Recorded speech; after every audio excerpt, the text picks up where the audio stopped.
আসসালামু আলাইকুম রহমতুল্লাহ। শীতের সকালে কুড়িগ্রামবাসী আপনারা কেমন আছেন? আলহামদুলিল্লাহ রাব্বিল আলামিন। আমার বক্তব্য শুরু করার আগে আমার সামনে ডান দিকে এখানে শ্রোতা যারা আছেন তাদের প্রতি আমার অনুরোধ যে মিডিয়ার বন্ধুরা তাদের পেশাগত দায়িত্ব পালন করার জন্য এখানে দাঁড়িয়েছে। আপনাদের একটু কষ্ট হবে, কিন্তু আপনাদের এই কথাগুলা ভাবনাগুলা জাতি এবং বিশ্ববাসীকে পৌঁছানোর জন্য মিডিয়া এই গুরুদায়িত্ব পালন করে থাকে। কষ্টটাকে ধৈর্য ধরে বুকে ধারণ করে আপনারা তাদেরকে দায়িত্ব পালনে সহযোগিতা করবেন ইনশাআল্লাহ। আলহামদুলিল্লাহ রাব্বিল আলামিন ওয়াসসালাতু ওয়াসসালামু আলা রাসূলিহিল কারীম ওয়া আলা আলিহি ওয়া সাহবিহি ওয়া আহলি বাইতি আজমাইন, আম্মা বাদ। বাংলাদেশ জামাত ইসলামী সীমান্তিক জেলা তিস্তা, ব্রহ্মপুত্র এবং গড়াই ধরলা বিদৌথ কুড়িগ্রামের আজকে এই বিশাল মাঠে বাংলাদেশ জামাত ইসলামী কুড়িগ্রাম জেলা শাখা আয়োজিত কর্মী সম্মেলনের সম্মানিত সভাপতি, কুড়িগ্রাম জেলা শাখার সম্মানিত আমির জনাব মৌলানা আব্দুল মতিন ফারুকি, বিশেষ অতিথি বাংলাদেশ জামাত ইসলামী কেন্দ্রীয় নির্বাহী পরিষদের অন্যতম সদস্য, বিশিষ্ট আলেমে দ্বীন, জামাত ইসলামীর কেন্দ্রের পক্ষ থেকে রংপুর দিনাজপুর অঞ্চলের সম্মানিত পরিচালক জনাব মৌলানা আব্দুল হালিম, সম্মানিত অতিথিবৃন্দ, বিভিন্ন রাজনৈতিক ধর্মীয় ও বন্ধু সংগঠনের সম্মানিত নেতৃবৃন্দ,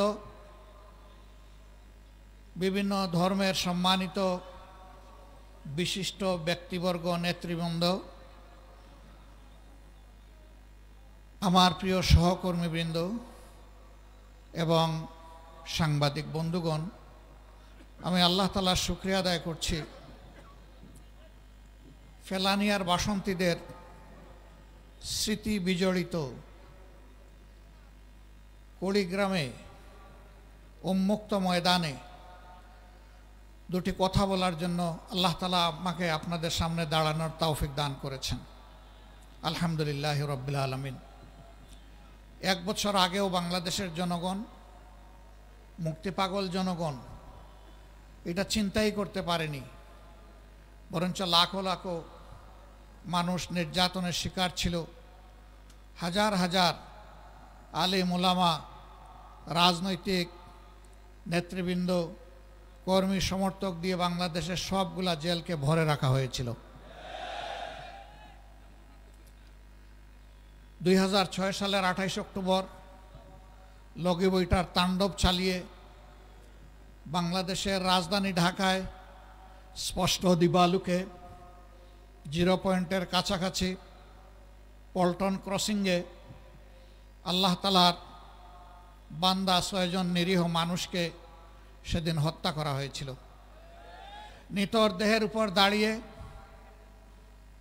তারা পৈশাচিক নৃত্য করেছিল। তাদের কলিজা ঠলেনি, চোখে লজ্জা লাগেনি, কোনো কিছুর পরোয়া করেনি, আল্লাহকে ভয় করেনি। পরবর্তী পর্যায়ে তারা দেশকে অস্থির করেছিল। তাদের কারণেই 1-11 তৈরি হয়েছিল। মঈনুদ্দিন ফখরুদ্দিনরা ক্ষমতায় এসেছিল দুর্নীতির বিরুদ্ধে জিহাদ করার ঘোষণা দিয়ে। শেষ পর্যন্ত নিজেদেরই অবস্থা, তারা দুর্নীতিতে আকণ্ঠ নিমজ্জিত হয়ে গিয়েছিল।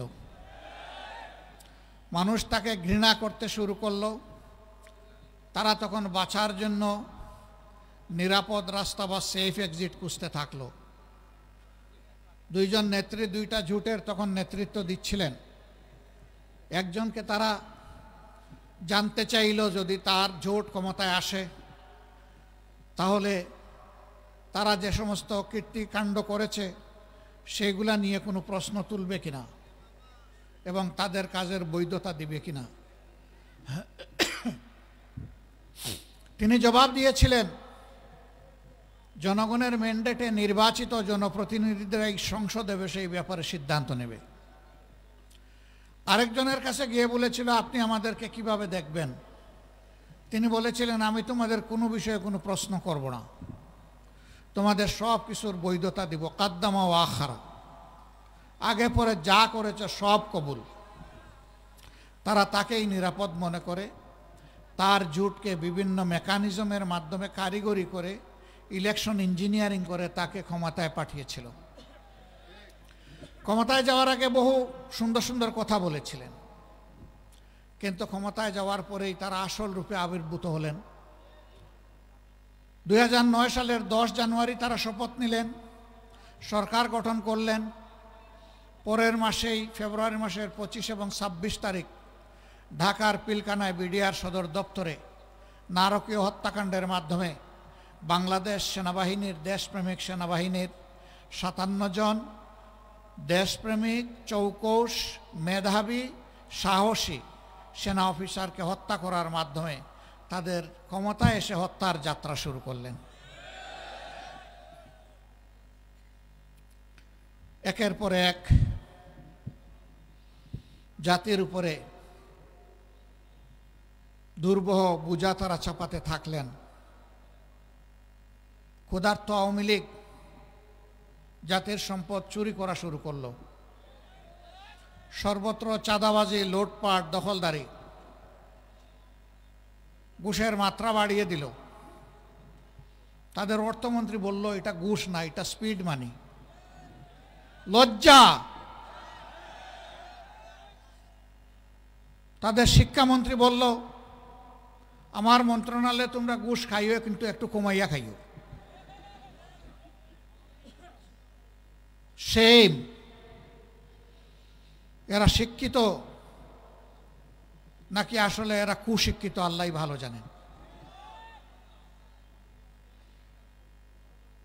তারা এক পর্যায়ে গিয়ে পরীক্ষিত দেশপ্রেমিক সংগঠন জামাতের দিকে হাত বাড়ালো। 2010 সালের 29 জুন আমাদের 3 জন প্রাণপ্রিয় শীর্ষ দায়িত্বশীল তৎকালীন আমিরে জামাত, সাবেক মন্ত্রী মৌলানা মতিউর রহমান নিজামী, নায়েবে আমির, শুধু বাংলাদেশ নয় সারা বিশ্বে যিনি মানুষকে কোরআনের মানবিক দাওয়াত দিয়ে বেড়াতেন, যাকে কোরআনের পাখি বলা হতো, আল্লামা দিলাওয়ার হোসেন সাঈদী, তৎকালীন সেক্রেটারি জেনারেল সাবেক মন্ত্রী আলী আহসান মোহাম্মদ মুজাহিদ, এই 3 জনকে খোড়া অজুহাতে মিথ্যা অভিযোগে নির্লজ্জভাবে তারা গ্রেফতার করল। তারপরের মাসে আরও 2 জন সহকারী সেক্রেটারি জেনারেল জনাব মোহাম্মদ কামারুজ্জামান এবং আব্দুল কাদের মোল্লাকে তারা গ্রেফতার করল। তাদের বিরুদ্ধে সাজানো পাঠানো মিথ্যা মামলা, তাদের মনমতো কোর্ট এবং শিখানো মিথ্যা সাক্ষীর মাধ্যমে তাদেরকে সাজা দেওয়ার জন্য আবার শাহবাগে আসর বসালো। যারা শাহবাগী, বাংলাদেশের মানুষ যখন নির্যাতিত হয় তখন তারা চুপ থাকে, কিন্তু যখন তাদের মনমতো কারো উপরে কিছু হয় তখন তারা গর্ত থেকে বের হয়ে এসে চিৎকার শুরু করে।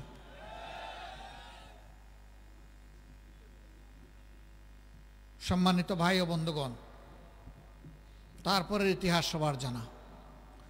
জামাতে ইসলামীর উপরে এই বিপদ যখন আসলো, আমরা তখন আমাদের রাজনৈতিক বন্ধুদেরকে অনুরোধ করেছিলাম, বিপদের ঢেউ জামাত পর্যন্ত থামবে না, এই ঢেউ সবাইকে বাসিয়ে নিয়ে যাবে যদি আমরা সম্মিলিতভাবে ঠেকাতে না পারি। আমরা আমাদের আহাজারি শোনাতে পারিনি, বুঝাতে পারিনি। একের পর এক প্রতিহিংসামূলক রায়ের মাধ্যমে আদালতকে ব্যবহার করে জামাতে ইসলামের নেতৃবৃন্দকে ফাঁসি দেওয়া হলো, 5 জনকে ফাঁসিতে ঝুলানো হলো। তাদের নিয়েও অনেক নাটক করা হলো। একবারের জন্য তারা নথি স্বীকার করেন কিনা, সরকারের কাছে ক্ষমা চান কিনা, প্রাণ ভিক্ষা চান কিনা। আলহামদুলিল্লাহ, যারা আল্লাহর জন্যে, মানবতার জন্য লড়াই করে, তারা আল্লাহ ছাড়া কাউকে পরোয়া করে না। আল্লাহর এই বান্দারা মাথা উঁচু করে সেদিন বলেছিলেন, আমরা মাথা একটা জায়গায় নত করি, তিনি আমাদের প্রভু, তিনি আমাদের স্রষ্টা আল্লাহ রাব্বুল আলামিন।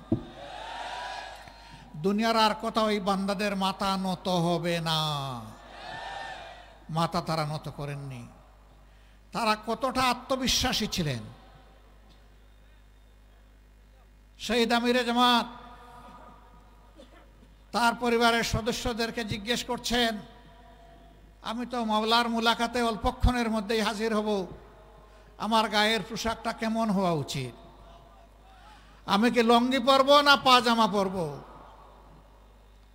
পরিবারের সদস্যরা বলছে, পাজামাতেই মাওলার মুলাকাতে আপনাকে ভালো লাগবে। আল্লাহু আকবার।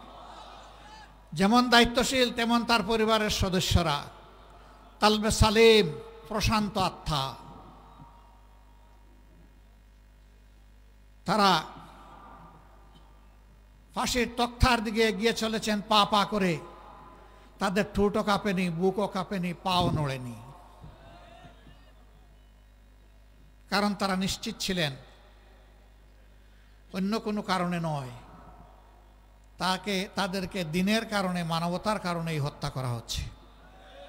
দেশপ্রেমের কারণেই তাদেরকে এই মূল্য দিতে হচ্ছে। যারা দেশকে ভালোবাসে, মানুষকে ভালোবাসে, মৃত্যু তাদের কাছে সকালবেলার চায়ের পেয়ালার মতো প্রিয়। প্রিয় শাহাদতকে তারা ভয় করে না, শাহাদত তাদের কাম্য। তারা সেইভাবেই ফাঁসির তক্তায় দাঁড়িয়েছিলেন। হাসতে হাসতে তারা মওলার মোলাকাতে চলে গেছে। আল্লাহ তাআলার দরবারে দোয়া করি, আমাদের এই মাতার তাজ শীর্ষ দায়িত্বশীলবৃন্দ সহ তাদের যত সহকর্মীদেরকে খুনিরা, ফ্যাসিস্টরা হত্যা করেছে, আল্লাহ তাদের সকলকে মকবুল শহীদ হিসাবে কবুল করুন। শাহাদতের সর্বোচ্চ মর্যাদা আল্লাহ তাদেরকে এনায়েত করুন। সম্মানিত ভাইয়েরা, বাংলাদেশকে স্বাধীনতার পক্ষ বিপক্ষ করে টুকরা টুকরা করা হয়েছিল। কার জন্য? একটা বিভক্ত জাতি কখনো সত্যিকারের মর্যাদাবান জাতি হতে পারে না। একটা ঐক্যবদ্ধ জাতিকেই দুনিয়ার মানুষ সম্মান করে, শ্রদ্ধা করে। তাহলে কার জন্য এই জাতিকে বিভক্ত করা হয়েছিল? আবার সমাজে ধর্মের ভিত্তিতে মেজরিটি মাইনরিটি তৈরি করা হয়েছিল। তারা যাদেরকে মাইনরিটি বলতেন, আমরা তাদেরকে মাইনরিটি বলি না, আমরা বলি তারা আমাদের ভাই। আল্লাহ তাআলা এই দেশে আমাদেরকে যেমন জন্ম দিয়েছেন, তাদেরকেও তেমন জন্ম দিয়েছেন। বাংলাদেশের সংবিধান সবাইকে ইকুয়াল রাইট দিয়েছে, অধিকার দিয়েছে। সুতরাং আমরা যেমন এদেশের গর্বিত নাগরিক, তারাও এদেশের গর্বিত এবং মর্যাদাবান নাগরিক। আমরা ভিন্ন চোখে কাউকে দেখতে চাই না। আমরা ধর্মের ভিত্তিতে বিভাজনকে মনে করি এটা শোষণের হাতিয়ার। তাই হয়েছে। 53 বছর আওয়ামী লীগ যাদেরকে মাইনরিটি মাইনরিটি বলে মুখে ফেনা তুলেছে আর মায়া কান্না করেছে, আমি আল্লাহর উপর ভরসা করে বলছি, আমার বিবেকের দায়বোধের জায়গা থেকে বলছি, আজকে 10 জানুয়ারি 1972 থেকে শুরু করে আজ পর্যন্ত 2025 সালের আজকে 24শে জানুয়ারি এই দীর্ঘ পথ পরিক্রমায় বাংলাদেশে বিভিন্ন ধর্মের মানুষকে কারা জুলুম অত্যাচার করেছে, কারা তাদের জমিগুলা দখল করেছে, ভিটামাটি থেকে উচ্ছেদ করেছে, সম্পদ লুণ্ঠন করেছে, তাদের ইজ্জতে হাত দিয়েছে, এই দুষ্কৃতিকারীদের তালিকা তৈরি করে জনগণের সামনে প্রকাশ করে দেওয়া হোক। এই কাজ যারা করেছে তারা সমাজের কালো এবং কুৎসিত চেহারার মানুষ। আমার দ্বারাও যদি এই কাজ করা হয়, আমার নামও প্রকাশ করে দেওয়া হোক। বাংলাদেশের জনগণ জানুক এরা কারা, এই খুনি ধোঁকাবাজ কে, এটা বাংলাদেশের মানুষকে জানতে হবে। আপনাদের এই বৃহত্তর রংপুরের পীরগঞ্জে মৎস্যপল্লীতে কয়েক বছর আগে গরু লুণ্ঠন করে কারা গরিবদের ঘর বাড়িতে আগুন ধরিয়েছিল আপনারা নিশ্চয়ই জানেন। যুবলীগ নেতার নেতৃত্বে এই অপকর্ম করা হয়েছিল। এইভাবে বাংলাদেশের যত জায়গায়, দিনাজপুরের সাঁওতালপল্লী, ব্রাহ্মণবাড়িয়ার অমুসলিম ভাইদের উপর হামলা, গড়বাড়িতে লুণ্ঠন এবং অগ্নিসংযোগ, রামুতে বৌদ্ধ সম্প্রদায়ের তাদের মঠ ভাঙচুর করা, গড়বাড়িতে হামলা এবং অগ্নিসংযোগ করা, এই সকল অপকর্মের সাথে ক্ষমতাসীন আওয়ামী লীগের দুর্বৃত্তরা জড়িত ছিল। কিন্তু আফসোসের বিষয়, যা কিছু ক্ষতি হয়, চুরি হয়, হারিয়ে যায়, কেষ্ট বেটাই দায়ী। সব কিছুর জন্য জামাতে ইসলামী দায়ী। সবার আগে জামাতে ইসলামীর নাম আসে। আপনারা তার সাক্ষী। গোবিন্দগঞ্জের গাইবান্ধার সুন্দরগঞ্জের এমপি লিটন, তাকে কে বা কারা তার বাড়ির পাশে শুট করে হত্যা করল। প্রধানমন্ত্রী তৎকালীন সংসদে দাঁড়িয়ে বললেন, এই কাজ জামাত শিবির করেছে, আমার লিটনকে খুন করেছে।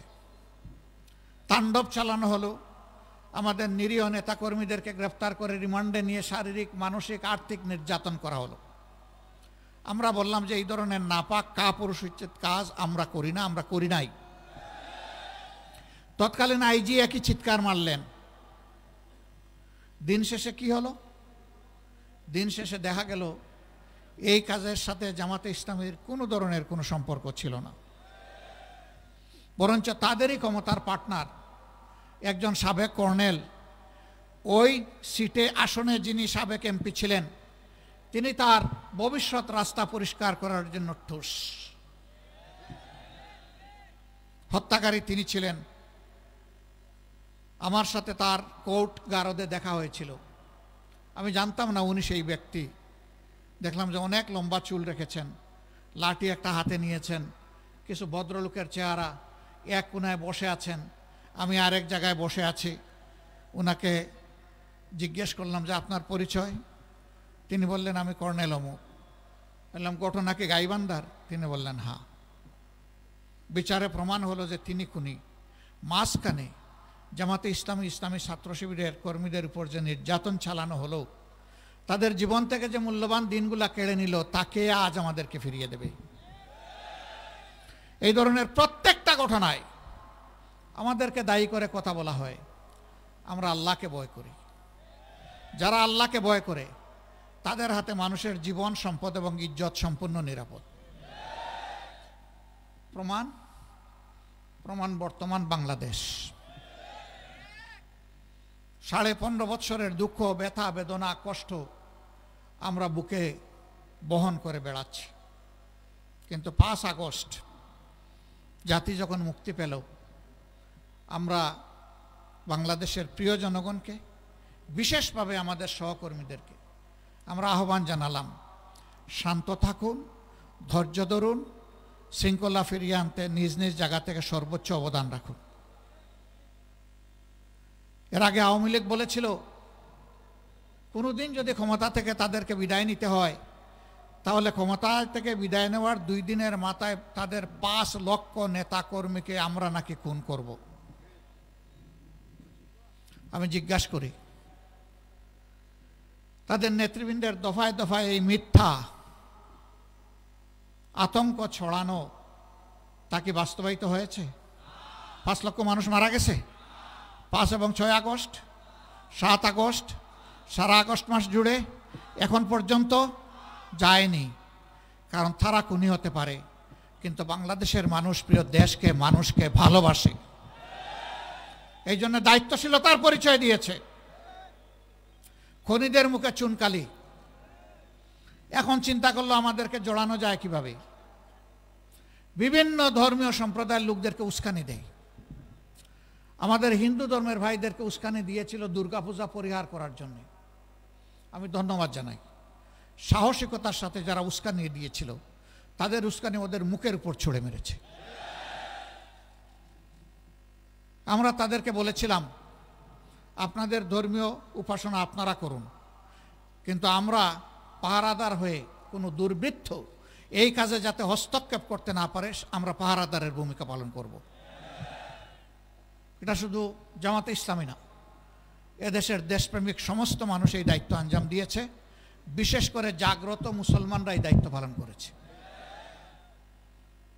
কিন্তু আপনারা জানেন শুধু জামাতে ইসলামী না, এদেশের আলিম উলামা, রাজনৈতিক আওয়ামী লীগের প্রতিপক্ষ, সাংবাদিক, সাধারণ মানুষ, কাউকে আওয়ামী লীগ ছাড় দেয় নাই। জুলুমেরা 18 কোটি মানুষের উপর করেছে। জুলুমের অভিশাপ তাদের ঘাড়ে আরোপিত হয়েছে। একজন ভাই বলেছেন রান্না করা খাবারটাও তারা খেয়ে যেতে পারলেন না। জানেন এই রান্না করা খাবার কার পয়সায় তৈরি হয়েছিল? আপনাদের পয়সায় তৈরি হয়েছিল। 18 কোটি মানুষের টাকায় তৈরি হয়েছিল। সেই খাবার খেয়ে তারা একবারও চিন্তা করেননি যে যাদের পয়সায় আমার খাবার, আমার এখানে নিরাপদ অবস্থান, বিলাসবহুল বসবাস, চতুর্দিকে নিশ্চিদ্র নিরাপত্তা, সেই তাদের বুকেই আমি গুলি চালাচ্ছি। একবারও তাদের বুক কাঁপেনি, হাত কাঁপেনি। ক্ষমতার শেষ মুহূর্ত পর্যন্ত মানুষ খুন করে তারা ক্ষমতায় থাকতে চেয়েছে। 15.5 বছর যে তাণ্ডব চালিয়েছেন, ক্ষমতার শেষ দিনে এসেও তাই করেছে। তারা ধারণা করেছিলেন ইতিপূর্বে বল প্রয়োগ করে অবৈধ ক্ষমতাকে তারা ধরে রাখতে পেরেছিলেন, এবারও বোধহয় তারা সফল হবেন। কিন্তু না, আল্লাহ তাআলার ঘোষণা, কুলিল্লাহুম্মা মালিকাল মুলকি তুতিল মুলকা মান তাশাউ ওয়া তানজিউল মুলকা মিম্মান তাশা। আল্লাহ যাকে চান ক্ষমতা দিয়ে সুযোগ দেন। দেখি আমার বান্দাদের প্রতি তোমরা, আল্লাহু ইয়া'মুরুকুম বিল আদলি ওয়াল ইহসান, তোমরা ক্ষমতা পেলে মানুষের উপর ন্যায় বিচার করো কিনা, সদাচরণ করো কিনা, মানুষকে মানুষ হিসাবে ভালোবাসো কিনা, মানুষকে সম্মান করো কিনা। যারা এই কাজ করে আল্লাহ তাদের ক্ষমতাকে পাকাপোক্ত করেন। আল্লাহ তাদেরকে সাহায্য করেন জমিন থেকে, আল্লাহ পাক সাহায্য করেন আসমান থেকে। আর যারা এর বিরুদ্ধে চলে যায়, মানুষের উপর জুলুম অত্যাচার করে, অবিচার অনাচারে দেশকে ভরে দেয়, সমাজকে ধ্বংস করে, মানুষের ইজ্জত লুণ্ঠন করে, দর্শনের সেঞ্চুরি পালন করে, আল্লাহ তাআলার লানত তাদের উপরে আসে এবং আল্লাহ তাদের থেকে ক্ষমতা কেড়ে নেন। ক্ষমতা কারো ইজ্জতের বাহন হতে পারে না। ইজ্জতের বাহন হবে আপনার সৎ চরিত্র, আমানতদারিতা, মানবিক মূল্যবোধ। এই জন্য আল্লাহ বলছেন তুইজ্জু মান তাশাউ ওয়া তুযিল্লু মান তাশাউ বিয়াদিকাল খায়র। সমস্ত কল্যাণ অকল্যাণ, ভালো মন্দ, ইজ্জত বেইজ্জতি সবকিছু আল্লাহর হাতে। ইন্নাকা আলা কুল্লি শাইইন কাদির। সম্মানিত ভাইয়েরা, আমরা ধৈর্য ধরেছি, ধৈর্য আরো ধরব ইনশাআল্লাহ। এই দেশকে আমরা ভালোবাসি, দেশের মানুষকে ভালোবাসি। ওরা তো সব শেষ করে গেছে। উন্নয়নের নামে আমাদের সমস্ত সম্পদ চুরি করে বিদেশে নিয়ে গেছে। ওরা গেছে পরে সম্পদ পাঠাই দিছে আগে। ওরা 2,26,000 কোটি টাকা বাংলাদেশ থেকে চুরি করে নিয়ে গেছে। সরি, 26 লক্ষ কোটি টাকা বাংলাদেশ থেকে চুরি করে নিয়ে গেছে। যদি এইটাই তাদের দেশ হতো, তাহলে দেশের টাকা কেউ কি বিদেশে চুরি করে, পাচার করে, পাঠায় না। এটা ছিল তাদের জমিদারি, এখান থেকে খাজনা আদায় করবে, আর দেশ তাদের এই দেশের বাইরে। কোথায় কোথায় আমাদের হাতে টিকিট ধরায় দিত, অমুক দেশে চলে যাও, তমুক দেশে চলে যাও। তোমাদের টিকিট জাতি ঘৃণা ভরে প্রত্যাখ্যান করেছে। তো তোমরা বিনা টিকেটে অন্য দেশে গেলা কেন? এ কাজটা তো ভালো করলা না তোমরা। এই দেশে যদি তোমাদের দেশ হয় মাটি কামড়ে পড়ে থাকতা এবং প্রমাণ করতা যে তোমরা দোষী বা নির্দোষ। তা তো পারলা না, কারণ পাপের বোঝা যখন ভারী হয়, জাহাজ যখন ভরে যায়, তখন আর দেশের মানুষকে বিশ্বাস করতে পারে না। তাই হয়েছে।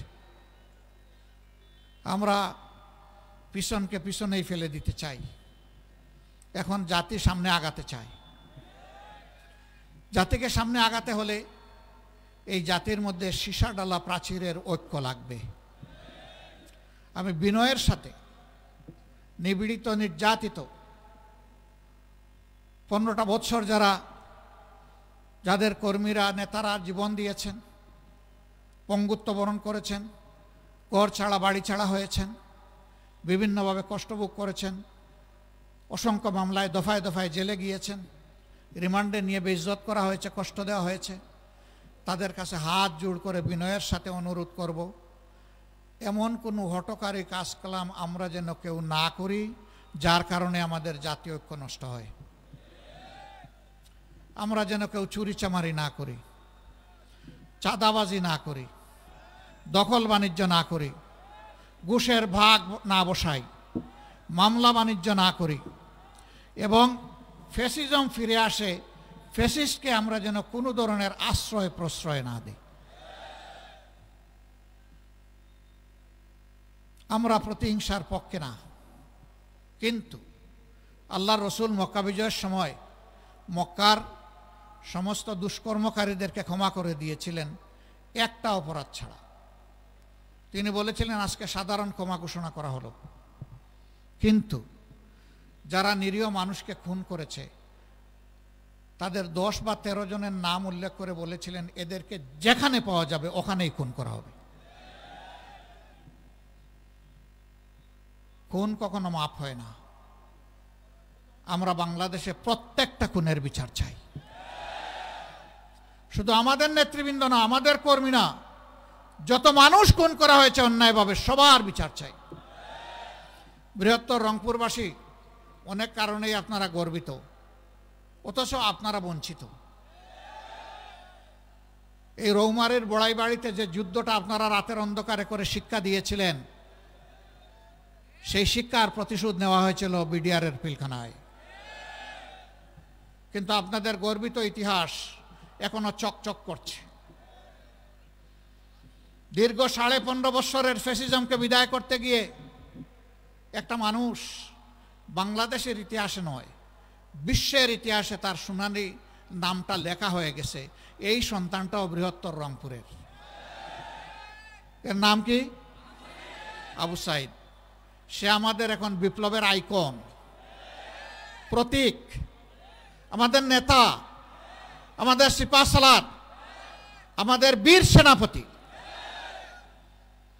তার রাস্তা ধরে এবার যারাই জীবন দিয়েছে, মহান রবের দরবারে দোয়া করি আল্লাহ তাদের সকলকে শহীদ হিসাবে কবুল করুন। যারা পঙ্গু হয়েছে তাদেরকে আমরা যেন গর্বের সাথে সম্মান করতে পারি, শ্রদ্ধার সাথে বুকে ধারণ করতে পারি। শহীদ এবং পঙ্গু সকলের কাছে আমরা কৃতজ্ঞ, কিন্তু এই ঋণ পরিশোধ করার শক্তি এই জাতির নেই। তবে যে কারণে তারা শহীদ হয়েছে আমরা তাদেরকে কথা দিচ্ছি আমাদের প্রিয় সংগঠনের পক্ষ থেকে, একটা করাপশন ফ্রি, দুর্নীতিমুক্ত, সুষম, বৈষম্যহীন, মানবিক বাংলাদেশ না গড়া পর্যন্ত আমাদের লড়াই অব্যাহত থাকবে ইনশাআল্লাহ। আমাদের সন্তানরা স্লোগান দিয়েছিল, এখনো দেয়, আবু সাইদ মুগ্ধ, শেষ হয়নি যুদ্ধ। হ্যাঁ, যুদ্ধ সেদিন শেষ হবে যেদিন মানবিক বাংলাদেশ প্রতিষ্ঠিত হবে। তার আগ পর্যন্ত এই যুদ্ধ ইনশাআল্লাহ চলবে। আমরা সমাজে অনাচার দেখলে প্রতিবাদ করবই, এটা আমার বিরুদ্ধে হলেও আমি প্রতিবাদ করব। অনাচার যিনি করবেন তার ব্যাপারে আমরা মুখ বন্ধ করে থাকবো না। এই জন্যই আমরা রাজনীতি করি। আমরা ন্যায়ের পক্ষ নিব, অন্যায়ের প্রতিবাদ করব। যদি অন্যায়কে নীরবে হজম করি তাহলে আমিও অন্যায়কারীর মদতদাতা হয়ে গেলাম। আমরা এই অপকর্মের দায় নিতে চাই না।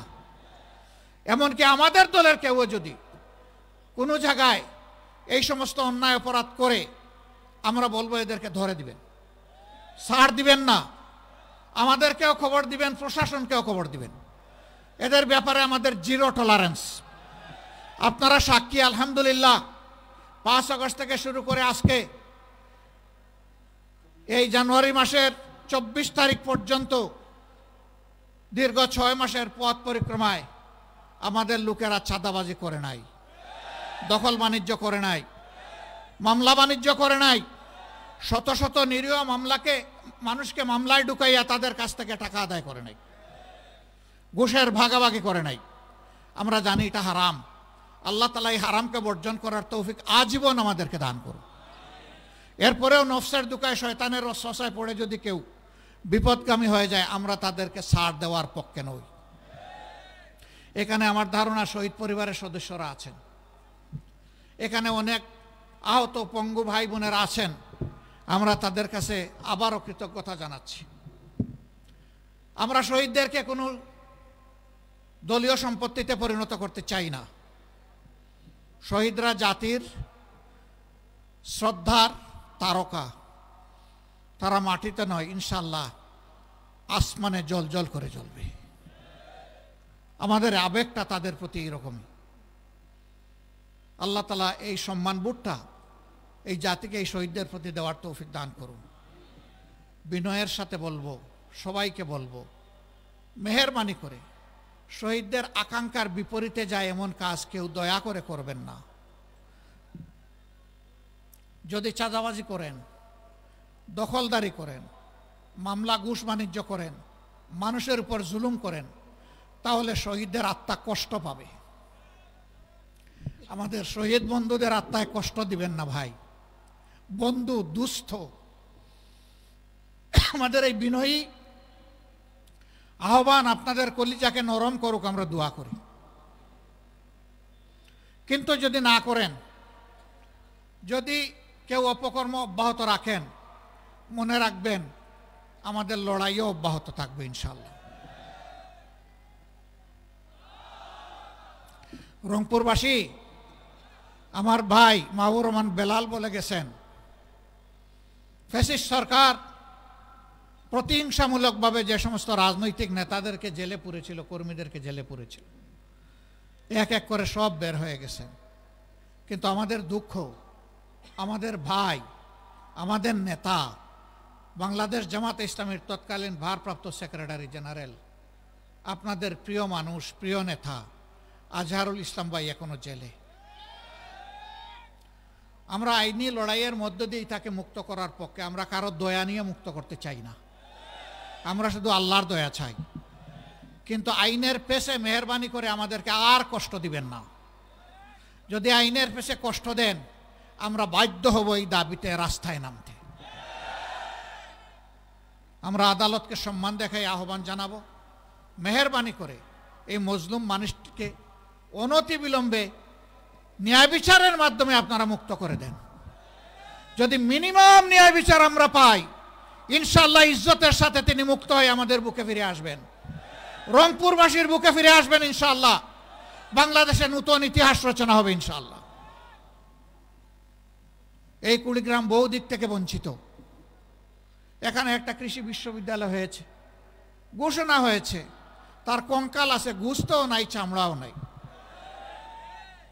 হাড্ডিসার, নিজস্ব কোনো ক্যাম্পাস নাই, দুকি দুকি আস্তে আস্তে চলছে। অথচ অ্যাগ্রো বেসড এই প্রতিষ্ঠানটা এই অঞ্চলের চেহারা বদলাই দিতে পারে। এটা শিক্ষা গবেষণার কেন্দ্রে পরিণত হতে পারে। এটা একটা সীমান্তিক জেলা, এখানে মানুষ একটু অসুস্থ হলে ভালো একটা চিকিৎসা পাবে, সেই রকম কোনো ব্যবস্থা নাই।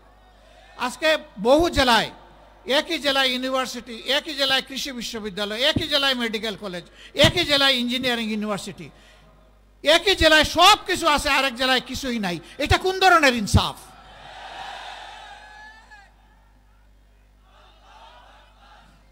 বৃষ্টি শুরু হলে ঢাকায় আমরা বসি, আমাদের বুক দুরু দুরু করে কাঁপে। আমরা আতঙ্কে থাকি, কোন সময় খবর আসবে তিস্তা পাড়ের লোকদের এই অবস্থায় দুর্দশা সব ভাসকে নিয়ে যাচ্ছে। কেন এটা স্থায়ী সমাধান হলো না? স্বাধীনতার অর্ধ শতাব্দীর ঊর্ধ্বে চলে গেল, কিন্তু এই দুঃখ গুছানো হলো না কেন? বুটের সময় এসে বাবা ডাকবেন, আর কেয়া পার হয়ে গেলে শালারও মর্যাদা দিবেন না। এই ধরনের দুষ্ট রাজনীতি পরিহার করতে হবে।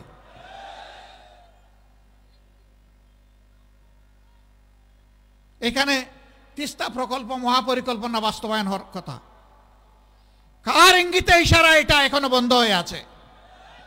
কেন কাজ এখনো শুরু হলো না? বাংলাদেশের জনগণ অবশ্যই তা জানার অধিকার রাখে। ফ্যাসিস্ট সরকারের কারণে এটা হয় নাই। যদি সেই প্রকল্প বাস্তবায়ন হয়, তাহলে বর্ষা আসলেই আমাদের বুক আর দুরু দুরু করে কাঁপবে না। আমরা আশা করি এই দেশের এই এলাকার মানুষ স্বস্তিতে থাকবেন। সম্মানিত ভাই ও বন্ধুগণ, এই ধরনের অনেকগুলো ন্যায্য দাবি আপনাদের আছে। এই এলাকায় আমার ভাই সালেহি বলে গেছে, 100-র মধ্যে 71 জন মানুষ দরিদ্র সীমার নিচে বসবাস করেন। তারা এমনকি গুনাহ করেছেন, পাপ করেছেন, যে বাংলাদেশের অংশ হয়েও তাদের ভাগ্যের সামান্য কোনো পরিবর্তন হবে না। তাদের নিয়ে কি পরিকল্পনা?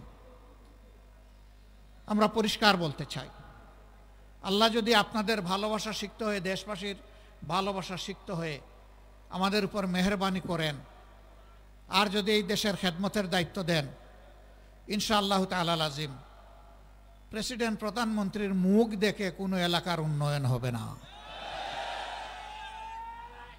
জনগণের ন্যায্য প্রয়োজনকে বিবেচনায় নিয়ে সমন্বিত সুষম উন্নয়ন হবে ইনশাআল্লাহ।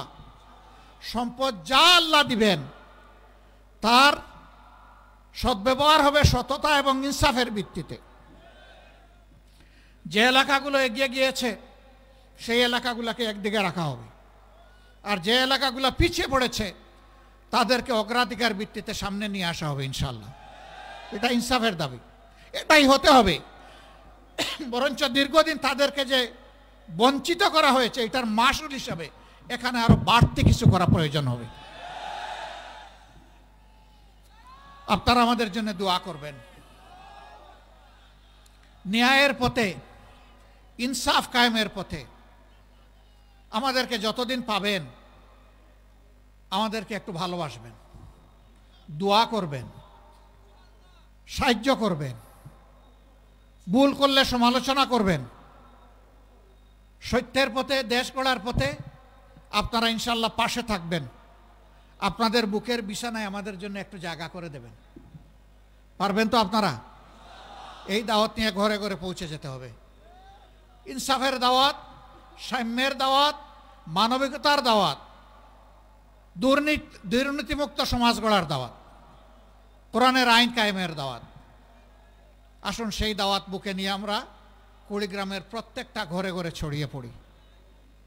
আজকে এখানে আপনারা কষ্ট করে এসেছেন, দিন ভরা রাত ভরা, শীতের একটু চাপ বেশি, সব কিছু উপেক্ষা করে আপনারা এখানে এসেছেন দুটি কথা শোনার জন্যে, আমাদেরকে দেখার জন্যে, আমাদের ভালোবাসায়, তাই না? এই ভালোবাসা কার জন্যে? এই ভালোবাসা কার জন্যে? আল্লাহ তাআলার জন্যে। আল্লাহ তাআলার কাছে দোয়া করি আমাদের এই ভালোবাসার বিনিময়ে আল্লাহ যেন বাংলাদেশটাকে সুন্দর করে দেন। আমাদের শহীদদের রক্তের মর্যাদা যেন আমরা দিতে পারি, সেই তৌফিক দান করুন। এবং আল্লাহ রাব্বুল আলামিন এই ভালোবাসাকে তার প্রিয় জান্নাত পর্যন্ত যেন পৌঁছে দেন। আপনাদের উপর, এই এলাকার উপর আল্লাহ রহম করুন, শান্তির ফয়সালা নাজিল করুন। আল্লাহ রাব্বুল আলামিন আপনাদের সকলকে তাইয়্যিব হায়াত দান করুন। ভাই ভাই হিসাবে দল মত ধর্মের ঊর্ধ্বে উঠে এক হয়ে এক মোহানায় এসে সবগুলা হাতকে এক জায়গায় করে এই দেশকে গড়ার তৌফিক আল্লাহ তাআলা আমাদেরকে দান করুন। আল্লাহ হাফেজ। বাংলাদেশ জিন্দাবাদ। বাংলাদেশ জামাতে ইসলামী জিন্দাবাদ। আসসালামু আলাইকুম ওয়া রাহমাতুল্লাহ।